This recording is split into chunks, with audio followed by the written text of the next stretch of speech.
நேரம் பாடலை கேட்டுக்கொண்டீங்க. அன்பு பாருங்க, ரொம்ப முக்கியம் பாருங்க. அன்பு இல்லாத அநேகர் துக்கத்திலையும் கண்ணீரில் இருக்காங்க பாருங்க. யார் என் மேல அன்பு செலுத்துவாங்க? அநேக நம்ம ஊரில் வாழும்போது ஏங்கி கொண்டு பாருங்க. உண்மையான அன்பு தேடி பார்த்தா எங்கேயுமே இல்லைங்க. அது உங்களுக்கு தெரியும், எனக்கும் தெரியும். மெய்யான அன்பு ஒரு இடத்தில் இல்லை பாருங்க. மனைவி கணவன் மேல அன்பு வைக்கிறாங்க, அது நிலை இல்லாத அன்பு. இல்ல புருஷன் மனைவி மேல அன்பு வைக்கிறார், அது நிலை இல்லாத அன்பு. குறிப்பிட்ட காலம் மாத்திரம் அல்ல, அன்பு மாறிடும் பாருங்க. குடும்பத்துல பிரச்சனை வரும்போது அன்பு மாறிடும், பிள்ளைகளுடைய அன்பு மாறிடும்.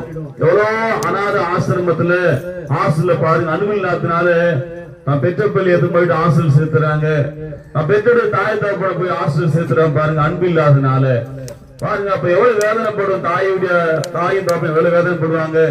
நம்ம பிள்ளை நல்லா படிக்க வைக்கிறாங்க, நல்ல வேலையில வைக்கிறாங்க, எல்லாம் நன்மையா இருக்காங்க. ஆனா கடைசியில பிள்ளைங்க என்ன பண்றாங்க? தாய் தகப்பனை கை விட்டுறாங்க. ஏன் தெரியுங்களா? அன்பு இல்ல. அன்பு இல்லாதனால சொந்த தாயும் தகப்பனை கை விட்டுறாங்க, ஆனா அது ஆசிரமத்திலிருந்து சேர்த்துறாங்க.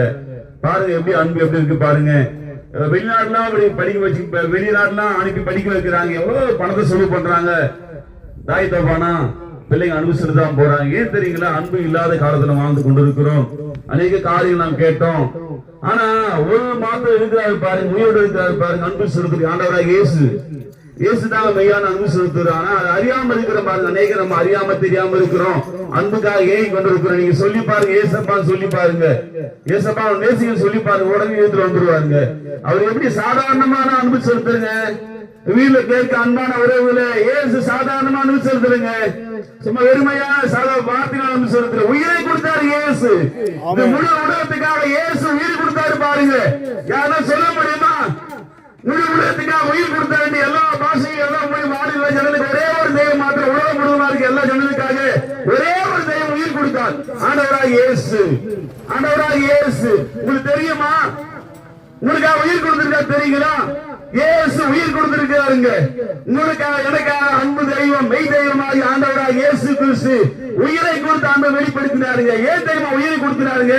இந்த பூமியில வாழ்றோம், எவ்வளவு பெரிய பாவம் அக்கிரமம் செய்யறோம், அநியாயம் செய்யறோம், அருவருப்பாக செய்யறோம். ஆனா அதற்கு தண்டனை மரணம். மரணம் நீங்களும் நானும் செய்த பாவத்துக்காக மரணம் உண்டுங்க. ஆனால் ஆண்டவராகி மெய் தெய்வம் நீங்கள் நானும் செய்த பாவத்தை ஏற்றுக்கொண்டார். முக்கியம் பாருங்க, நீங்களும் செய்த அக்கிரமத்தை அநியாயத்தை இயேசு சிலுவையில் ஏற்றுக்கொண்டாரு பாருங்க. அதான் அன்பு கொண்டாருங்க. ஆமா.